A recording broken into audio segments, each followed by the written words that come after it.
દિવાળીના તહેવારમાં અલગ અલગ નાસ્તાઓ અને મીઠાઈઓ પણ ખાધી, તો હવે કંઈક હળવું બનાવીએ જે ખાઈને વજન પણ ઓછું કરી શકાય. હેલો ફ્રેન્ડ્સ, હું જ્યોતિ ગેજર સુરતથી. આજે હું તમારી સાથે અંકુરિત મગનું સલાડ કેવી રીતે બનાવવું એની રેસીપી શેર કરીશ. માત્ર 2 ચમચી તેલ વાપરીને બનાવી શકાય એવું શાકભાજીથી ભરપૂર આ સલાડ ખાવામાં બહુ જ ટેસ્ટી, ચટપટું લાગે અને ઓછી મહેનતે ઓછા ટાઈમમાં બનાવી શકાય. તો ચાલો આજની આ મજેદાર રેસીપી શરૂ કરીએ. સલાડ બનાવવા માટે 1 કપ લીલા મગ એક વાસણમાં લઈને 1 થી 2 વાર પાણી વડે સારી રીતે ધોઈ લીધા. પછી એમાં જરૂર પૂરતું પાણી ઉમેરીને 6 થી 7 કલાક માટે પલાળીને રાખ્યા. સારી રીતે પલળી ગયા ત્યારબાદ એને પાણીમાંથી નીતારીને કોરા કરી લીધા.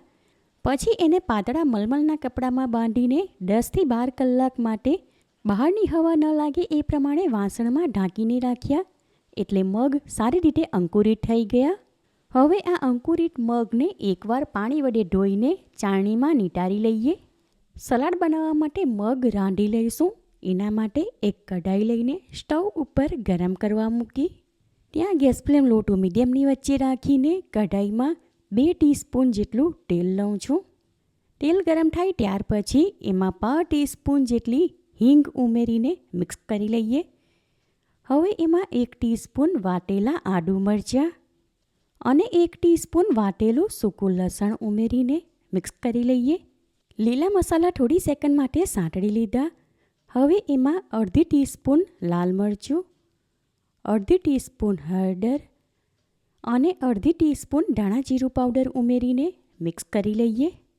બેઝિક મસાલા પણ થોડી સેકન્ડ માટે સાંતળી લીધા. હવે એમાં ધોઈને રાખેલા અંકુરિત મગ ઉમેરીને મસાલા સાથે સારી રીતે મિક્સ કરી લઈએ. ત્યાર પછી એમાં 1 કપ ભરીને પાણી ઉમેરું છું. સ્વાદ પ્રમાણે એમાં અડધી ટીસ્પૂન મીઠું ઉમેરીને મિક્સ કરી લઈએ. હવે કઢાઈ ઉપર ઢાંકણ લગાવીને લો ફ્લેમ પર મગ રાંધી લઈએ. આશરે 7 થી 8 મિનિટ થઈ ગઈ, માટે હવે કઢાઈ ઉપરથી ઢાંકણ હટાવી દઉં છું અને કઢાઈના તળિયા સુધી ટવેટો ફેરવી લઈએ. હવે આ ટાઈમ પર ચમચામાં થોડા મગ લઈ દબાવીને એને ચેક કરી લઈએ. મગ 80% રંધાઈ ગયા. હવે આનાથી વધારે એને થવા દેવાની જરૂર નથી. એમાં જેટલું પાણી ઉમેર્યું હતું એના વડે જ એ બફાઈને કોરા થઈ ગયા, માટે હવે ગેસ ફ્લેમ ઓફ કરી દઉં છું. સલાડ બનાવવા માટે મસાલેદાર મગ તૈયાર છે. તો હવે એમાં નાખવા માટે મેં અહીં કેટલાક ઝીણા કાપેલા શાક લીધા.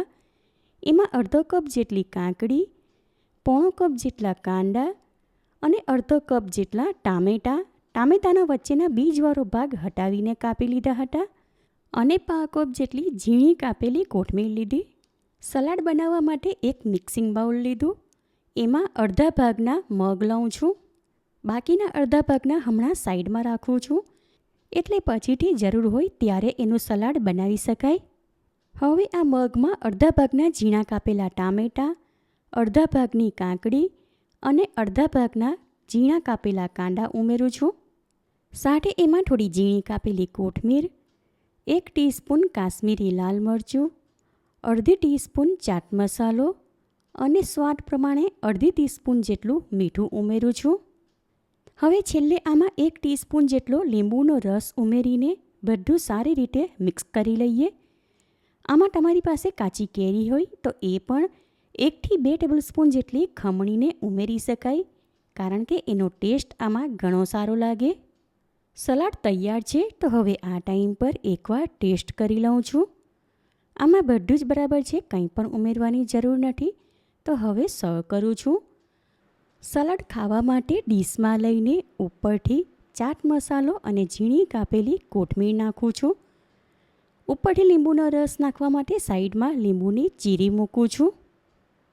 સુપર ટેસ્ટી અને ખૂબ જ હેલ્ધી અંકુરિત મગનું સલાડ તૈયાર છે. તહેવારોમાં અલગ અલગ મીઠાઈઓ, તળેલું ફરસાણ અને ચીઝ પનીરવાળી અલગ અલગ ડીશ મન મૂકીને ખાધી. માટે કાંઈક હળવું ખાવું હોય તો આવું અંકુરિત મગનું ટેસ્ટી સલાડ બનાવી શકાય. પ્રોટીનથી ભરપૂર આ સલાડ ટેસ્ટી અને ચટપટું હોવાની સાથે સાથે હેલ્ધી પણ છે. માટે આ રેસીપી તમે જરૂરથી ટ્રાય કરો.